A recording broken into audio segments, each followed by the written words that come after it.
Acá tenemos algo que tiene que ver con... Ahí está, ahí se ve bien, perfecto. Ahí se ve bien, muy bien. Con el un poquito invitado. más derecho, un poquito más derecho. Ahí está, con el invitado que tenemos, que ya está en pantalla, conocido acá de la casa, una persona dúctil, porque, bueno, pero todas las veces que vino fue por libros. Sí. Podría venir por música también, por ejemplo, y otras cosas más, pero bueno. ¿Alguna vez vino por música? El primer programa canté. Sí. Canto, sí. Ahí está, ahí está. ¿Por qué no lo trajimos mal? Salió feo, ¿no? Pero fue un problema en la consola. No, pero bueno, esa vez venía... Por algo no me invitaron más por la música. Fue con el libro del Papa. Claro, fue por el libro del Exactamente, Papa. exactamente. Qué memoria, profe. No, sí, me acuerdo, pero además fue justo coincidió con el Francisco, bueno, todo ahí el que quiera que vaya al cañón en YouTube, ahí está. Y cuando fue la canonización de Brochero, él fue el que nos prestó la reliquia. Sí, señor. ¿Te acuerdas? De claro, sí. La astillita de la astilla del cajón donde estuvo el cuerpo de... Exactamente. Del, bueno, San Brochero. Algún Viernes Santo nos mandó, ¿cómo le llamo? No quiero decir poesía porque no era poesía, o tiene otro nombre por la composición. Un soneto. Un soneto, ahí está. El bruto dijo, no quiero decir poesía. No, pero sí, un poema. Ahí está. Quería quedar bien. También con el libro sobre San Martín, con el profe, eran cuentos y... sí, historia argentina. Está de Argentina el año pasado. Con Ezequiel. Así, Sí, exactamente. el profe Ezequiel. Bueno, y ahora, por eso digo, miren el grosor del libro, y no tiene ni una foto ni un dibujito, solo texto. Bueno, muy bien, vamos a comenzar. Lo bueno es que es para nuestra edad, porque las letras son grandes. Sí. Y bueno, y tiene que ver con ¿podríamos decir que fue en su momento un bestseller o no fue bestseller? Lo fue incluso en el idioma castellano. La primera traducción que se hizo fue un bestseller y es un clásico, digamos, de la literatura católica. Exactamente. La vida de Cristo, de Fulton Sheen, traducido por Daniel Heredia, que ya es conocido acá con nosotros, pero repase, profe, de qué sé yo, y ya arrancamos con esto. Bueno, nada que ver con eso, pero soy profe de música. Dije que era muy dúctil, Otra vez, es de música, ¿no? ¿Qué parte no es? Claro, profe de música y trabajo de preceptor en el Colegio del Carmen. Y bueno, en mis tiempos extra laborales mucho, hago esto. Tengo mucho tiempo extra laboral. No son libros de él, pero si trajéramos los de él, más o menos más de esto debe haber. Quedamos afuera nosotros. No, déjame vamos a ver primero que nos cuentes, antes de ir al libro, quién es Fulton Sheen. Bueno, Monseñor Fulton Sheen, y precisamente creo que tiene mucho que ver con lo que están haciendo ustedes acá, porque fue uno de los pioneros en la utilización de los mass media para transmitir el Evangelio. Él tenía un programa de radio donde explicaba siempre problemas que tenían que ver con la fe, la cultura y el momento que se estaba viviendo, y además cuestiones dogmáticas. Un tipo muy inteligente, muy versátil, con una oratoria admirable, un humor también que era de mucho destacar, y después donde se hizo masivamente conocido, que es cuando él inicia la televisión, sí, por primera vez en Estados Unidos, porque él fue obispo de Nueva York. Y en Estados Unidos él tenía un programa que se llamaba Life Worth Living, que es La vida merece la pena vivir. Y donde tomaba pero muchísimos temas, incluso desde la psicología, desde la filosofía, desde la teología, desde los estudios dogmáticos del Evangelio. Y fue en su momento un boom. Claro. Y muchas conversiones se debieron al trabajo de Monseñor Fulton Sheen. Tenía un humor magnífico. Hay una anécdota que él contaba, por lo menos a mí me causa mucha gracia, que él tomó un taxi para ir a dar una charla a un barrio de Nueva York. Y parece que el taxi lo deja en un lugar y él entra a caminar y se desorienta. Entonces ve a unos chiquillos ahí jugando en la calle y les pregunta dónde queda la parroquia esta. No sé el nombre, pongámosle Santa Trinidad. ¿Dónde queda la parroquia Santa Trinidad? Y bueno, ahí el chiquito le orienta, queda 2 cuadras para allá, después a la derecha. Y le pregunta, ¿qué va a hacer usted ahí? Y bueno, yo tengo que ir a una charla ahí a la gente de la parroquia. ¿Y de qué es la charla? Dice. Y de cómo llegar a Dios. No sabe llegar a la parroquia, dice.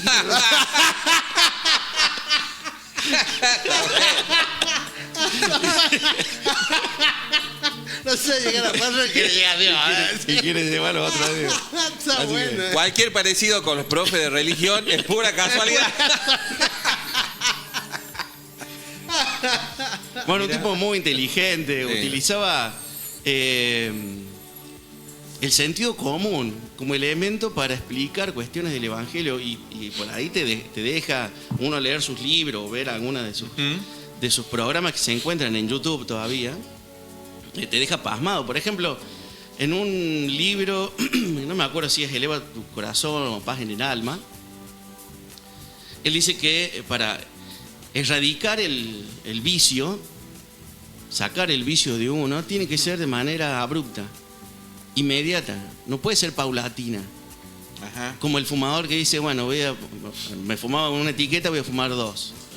O como dice, o el golpeador de mujer dice, bueno, esta vez lo voy a golpear los jueves y los viernes nomás. O sea, así uno de los ejemplos que pone. Está bien, de una. El vicio hay que dejarlo de una. Y bueno, y como esos ejemplos están arraigados en el barro, es que uno logra comprender más el mensaje. ¿Mm? Y no era para nada, como todo buen inglés, digamos así, para nada dialéctico en esa perorata que lo va envolviendo uno y al último uno no sabe de qué es lo que está hablando. Claro. Sino que es muy pragmático, muy claro y muy conciso. Tac, tac. Exactamente, A los bifes. exactamente. Estaba mirando, ¿no? Nacido en 1895, fallece en 1979, medios de comunicación. ¿Sabes si en algún momento se cruzó o tuvo, porque me pareció haber visto algunas fotos, con Madre Angélica, que es la fundadora de WTN, también viste en Creo que Estados sí, Unidos? sí, creo que sí. Fue Incluso una referente. era muy querido por los papas, Ajá. por los papas mismos. Sí. Sí. Pablo VI, Sí. sí, Sí, lo sí, querían bastante a Fulton Sheen. Y se ha comenzado el proceso de canonización. Claro, ¿no? claro, exactamente. Es venerable. Venerable, ¿sí? Monseñor ¿Eh? Fulton Sheen. Así que, bueno, está en la instancia diocesana. Cuando Sí, sí. se aprueba la instancia diocesana. No, perdón. Siervo de Dios es, siervo de Dios. Siervo de Dios. Siervo de Dios. Porque venerable es cuando Y- ya entra la causa. No, y ya es venerable. Acá, ¿Ya? ¿sí? Entonces Sí, ya sí, entró sí, al Sí, Vaticano. sí. Ya en el Vaticano también entró. O sea que estamos a la Sí. espera del primer milagro. Bien. Y no, debe ir con algún milagro, porque a veces se evalúa eso, depende. Sí, de sí, lo va, que sea. hay, Sí, hay debe registros haber de algún alguno ya. milagro, sí. Pero dentro de lo que es el siglo XX, es uno de los grandes intelectuales de la iglesia, digamos, junto con Chesterton. Beckenbauer, no, el tipo quería meter un apellido y mandó un futbolista. No, sí, está Schumacher. Hamilton dice, está viendo Bien, la Fórmula 1. miren, vamos a ir viendo algunos libritos. Este está en inglés. Si podés decir los nombres y vamos después al otro. Acá. Ajá. Ahí, para Justo que para no lo esta me época. escucha. Muy bien. Acá. A ver ahora. Ahí está. Ahí está. Entonces decía que el primero se llama El Camino de la Cruz. No alcanzo a ver porque están justo los dedos, pero es un Vía Crucis A meditado. ver. Muy bien. Los 7 pecados capitales. Muy bien. Dame, voy teniendo acá. Ese es El Camino de la Felicidad. ¿Se ve bien, Juancito? Sí, acá lo voy poniendo, sí. Bien, usted hace la segunda etapa. Ese se llama El Camino a la Paz Interior. Bien, como está en inglés no lo leemos nosotros. O sea, es que no sepamos leer. Pero acá no dice esto del interior. ¿Qué ha pasado? No. Y ese es La Cruz y las Bienaventuranzas. Ah. Es hermoso, ese va Lindo. Va haciendo haciendo una un paralelismo. relación entre las palabras de la cruz y las bienaventuranzas. Bueno, me animo a traducirlo, obviamente, dice tesoros en vasija de barro. Ha hecho los talleres en la UNCA. Porque está en español, por eso lo puedo leer. Esa es la autobiografía de Monseñor Fulton Sheen. Muy bien, perfecto. Vamos a entrar entonces al libro que, como recién ¿Pero dijimos, qué es obispo o Es cardenal. Cardenal. Sí, Ah, sí, cardenal es. cardenal. Sí. O sea, estuvo en el Vaticano. Sí, sí, ¿no? Sí, y en capo. el Vaticano primero, Capo. seguro. Sí. De haber estado. Y segundo también, porque murió en el 79. No, Sí, estuvo en el primero no, en el el segundo. El segundo estuvo. Claro, porque si el segundo termina No, en el primero no, 69. claro. No importa. 1850, claro. Ni en el pensamiento de los padres estaba. En la foto, si mal no he visto, era San Pedro el que estaba ahí saludándola. Entonces, Bien, Vida de Cristo. Contanos un poco del libro en el momento que salió, cuál fue, bueno, dijiste que muchos... Sí, de esta existe una traducción ya al castellano, hecho por Editorial Herder, ya hace mucho tiempo.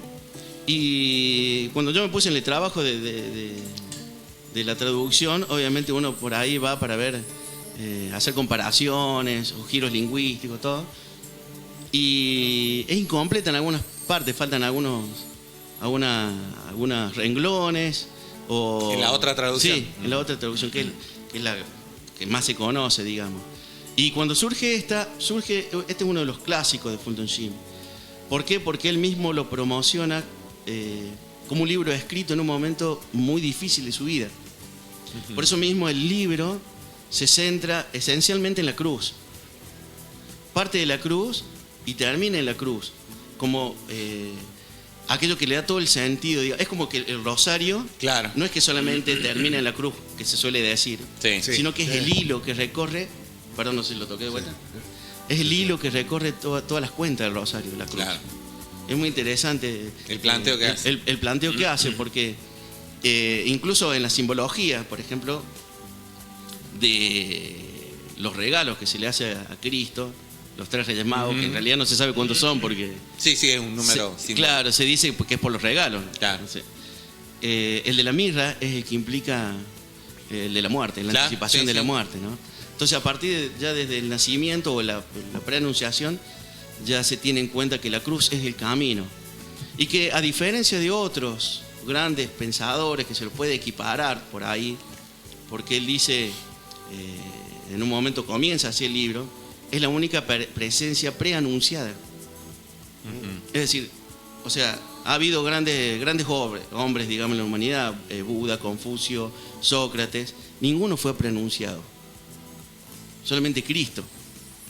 Es más, dice que es parte del plan de Dios. ¿Por qué? Porque, por ejemplo, cuando uno está por sacar un automóvil de marca, empieza a hacer ya la campaña publicitaria de lo que va a venir. Bueno, esos son los profetas. Entonces, Cristo es la primera persona preanunciada, e incluso en otras culturas. Sí. Por ejemplo, en uno de los textos de Cicerón se anuncia, ¿no? De Cicerón, sí, él lo nombra Cicerón, pero sobre todo el de Virgilio, en una de las églolas, se anuncia el nacimiento de un niño que va a salvar a la humanidad. O sea, algo totalmente fuera del ámbito de la fe o fuera del ámbito de la fe judía de la época. Claro. Así que no solamente en una cultura judía, sino también fuera de esa cultura. Y otra de las cosas que señala, que me parece muy interesante, es, no sé si lo puedo leer. Sí, por favor. Un extracto. Y que uno no tiene dimensión. Disculpen el tiempo porque va a demorar en encontrarlo. Bastante grande el libro. Es que... No, que lo tengo. Se lo sabía. ¿Es la hojita que saqué yo? Justo la que arranco el Pero por ejemplo, parece una tontería, visto así, sin meditación. Pero uno, como cristiano católico, no se pone a pensar en esto. Él nombra 4 hechos por los cuales, digamos, Cristo destaca por sobre los otros hombres, ¿no es cierto?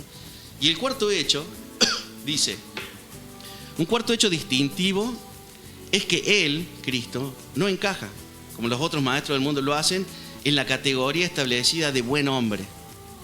Los hombres buenos no mienten, pero si Cristo no fue todo lo que dijo que era, esto es lo esencial, es decir, el Hijo de Dios vivo, el Verbo de Dios en la carne, entonces no fue solo un buen hombre, sino un bribón, un mentiroso, un charlatán y el mayor impostor que jamás haya existido. Si él no fue quien dijo ser el Cristo, el Hijo de Dios, fue el anticristo. Si él fue solo un hombre, entonces ni siquiera fue un buen hombre. Claro, está bueno. No, es terrible. Sí. Tremendo. Pero tiene lógica interna del Evangelio. Exacto. Porque si nosotros vemos las manifestaciones de la divinidad de Cristo y las pronunciaciones sobre su persona, claro, o lo tomás como el Cristo o el loco más grande que existió en la tierra. Claro. Es impresionante. Es interesante la lógica, porque digamos que remite ni siquiera el contenido de la palabra, sino el haber dicho eso ya da credibilidad de que él es lo que es. Claro, exactamente. Está buenísimo. En eso que supera la razón. No es que sea antirracional, sino que la supera. Claro. Ya es un argumento fortísimo. Y a mí ese texto me parece muy, muy interesante. En otro libro, no en este, él trae a colación algo que me parece muy interesante destacar y que acá él lo desarrolla in extenso en todo el texto, que es del Cristo crucificado. La época moderna, en la actualidad, se lo ha separado. Uno se queda con el Cristo sin la cruz, Sí. y es esa fe sensiblera, centrada, digamos, en las emociones, y uno sabe que las emociones son cambiantes, y la cruz sin el Cristo, que es aquel que solo busca la cuestión social, la lucha de clases. Entonces, esa separación de las dos, de cualquier forma, es faltar totalmente a la verdad del cristianismo y a la vida de Cristo. Interesante, muy interesante, y coincide, fíjate, con las líneas de este último tiempo de la iglesia, ¿no? Claro, totalmente. De la lucha social, allá de los 70 y de los 80, después pasamos al otro extremo, en las canciones, ¿para qué? A veces en algunos días tristes, ¿viste? Claro.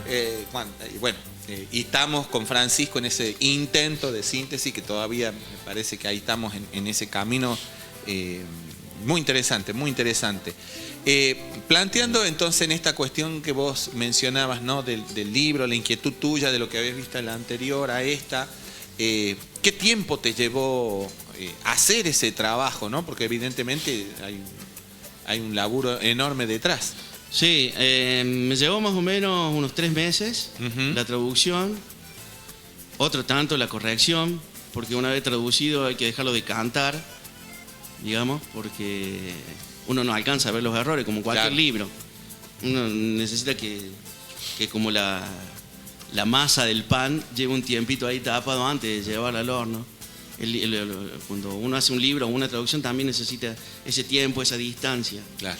Y después de eso, yo lo envío a un amigo mío de Córdoba, que es el que lo edita, a Pancho, a Francisco. Y de ahí vienen los errores que él ve dentro de la traducción, que a uno se le pasan. Sí. Por ejemplo, no sé, un acento mal puesto, una frase que no se entiende, que si bien uno la puede entender quizás en su lógica interna, como cualquier escrito que uno hace, pero no queda claro para el lector. Claro. Entonces ahí hay que rever eso, buscar palabras que sean más accesibles, que no sean rebuscadas, porque él es un escritor para nada rebuscado, Fulton Sheen. Entonces y eso llevó otro tanto, y lo hicimos en marzo, la última vez lo hicimos en marzo, y fueron como 3 sesiones de 2 o 3 horas, más o menos cada una. De leer el texto en Córdoba, yo acá online, y ir poniendo, corrigiendo, confrontando con el libro original, confrontando quizás con la primera traducción, Claro. para ver si esto nos echaba luz en algún párrafo. Tiene muchas citas bíblicas, así que me tuve que poner también a traducir las citas bíblicas, sacarlas de un libro que sea uno de los más accesibles, que es el libro del pueblo de Dios. Digamos que uno es el que más popular, digamos, Claro, que conoce, sí. Es buena traducción, la de Leborati. Y así que eso sí, este es un trabajo arduo, digamos, lento, muy lento, porque yo no soy traductor. Claro. O sea, esto es amor al arte, digamos. Esto iba a preguntar si no te han ayudado en cuanto a la traducción a alguien que sea traductor de inglés, ¿no? No. Si he tenido alguna duda, he indagado, buscado. Ahora, por ejemplo, estoy metido en una traducción de un libro que se llama El arte y el evangelio, que de esa no existe traducción, que es un libro de 1920, 1930, y es una belleza absoluta porque es la vida de Cristo, pero analizando las obras pictóricas universales, donde él va explicando toda la simbología envuelta y que se esconde ahí dentro de esa obra pictórica. Entonces uno tiene un acceso al arte y a la vida de Cristo, porque también es una meditación de lo que sucede. Claro. Mira. Así que, y son un trabajo lento y No, seguro. muy paciente, sí. Seguro. Sí, que no es solo traducir, sino entender, que el giro que vos le das explique lo mismo. Bueno, como venías Exactamente, sí, por ahí diciendo. traducir a la idiosincrasia. Yo Claro. en pandemia creo que fue el primer libro que traduje, sí, uno de Gilbert Chesterton, que es un autor inglés, un gran apologista, que es uno de los mentes más brillantes del catolicismo del siglo XX. Y, por ejemplo, él usa un término que se suele traducir como el hombre común. Mm. Y entonces yo lo traduje como un tipo. O sea, nosotros utilizamos Claro. un tipo de la calle. Claro, El tipo claro. de la calle. Y así, pero bueno, uno va intentando encontrar el modo de que se pueda comprender en el lenguaje propio y que no sea un escrito duro de leer. Claro. Porque la traducción tiene eso, o sea, es muy conocida el traductor de traditores, o sea, traductor, traidor. Entonces, tiene más o menos la misma raíz. Claro. Así que sí, hay que ponerse muy concienzudamente a hacer Tal la cual, traducción. tal cual. En tremendo trabajo que contás para traducir, Gali. Cuando vas a arrancar, ¿qué es lo que querés lograr? ¿Qué es lo que al final buscás o es solo saciar Yo, o planteas algo al final que decís, bueno, voy a llegar con esto a... tanto en la traducción como en mis escritos, hay un objetivo, digamos. En mis escritos yo pienso escribiendo. O sea, no es que yo estoy elucubrando, o sea, tanto en poesía como en prosa, una cosa te va llevando a otra y te va abriendo puertas, sin que vos te des cuenta al escribir. Porque el escribir implica un esfuerzo muy grande de ordenar las ideas, que uno piensa que las tiene ordenadas en su mente, pero al volcarlo al papel no es así. Entonces es un esfuerzo muy grande. Y la traducción sí comparte con lo que yo escribo, así es algo digno a la patria. Eso es lo único que yo... O sea, entregar algo digno a la patria. Bien. Los eso. criterios para Sí, tus trabajos. sí. Buenísimo. Dani, ya cerrando la notita por el tema del tiempo, la editorial y dónde la gente puede conseguir el libro. Y redes sociales y todo eso. Bueno, la editorial es Editorial Lexio, que está en Córdoba. Cualquier cosa, obviamente se comunican con Córdoba. Librería Lectio. Si no, me preguntan a mí y yo veo de hacer traer algún ejemplar. Para lo que es el ladrillo son 600 páginas y es una edición cosida. Está pegada, fresada, Claro, con dura. solapa. Sale 35.000 pesos. O sea, porque el amigo mío también no busca el lucrar con esto, Claro, sino que se conozca. claro. Y más estamos en este momento pascual, Sí. o de prepascua, digamos, preparación para es un libro que es muy necesario. Este libro, por ejemplo, El Señor, de Romano Guardini, son libros muy interesantes para meditar estos momentos. Bueno, él le puso también Eutrapeli al lado de Lexio, digamos, como editorial, pero por una cuestión de amistad. Eutrapeli era mi editorial, cuando yo estaba en Córdoba, Claro. que yo editaba, y él, por esa bondad de los amigos y exageración de los amigos que se permiten, puso el nombre de la editorial. Acá en Catamarca solamente buscándote a vos.